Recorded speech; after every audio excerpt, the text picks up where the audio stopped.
هاي. اهلا. شكلك حلو قوي النهارده يا باشمهندس لولو. انا لسه في بدله بتاعت امبارح هدير. بعدين ايه لولو دي؟ يمكن قوة البرفيوم بتاعك هي اللي شدتني ليك النهارده. لا والله هدير انا ما بحطش برفيوم، انا بحط بتاع بوبيليا ده.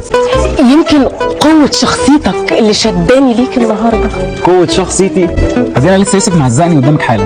يا اخي عاكسني، قولي الميك اب بتاعك تحفه النهارده، قولي اي حاجه. لا فين الميك اب اللي انت بتقولي عليه ده؟ بعدين انا راجل متجوز وعامل ان انا بحب مراتي، ما ينفعش الكلام ده خالص. ها؟ اتلم هدير. ماشي. على فكره هو واخد باله قوي من نظراتك ليا طول الوقت، بس هو عمل لك اعتبار عشان صحابه كده. تقيل قوي. حب جنة اللي عشت فيه، الرجولة اللي وحدت فيها.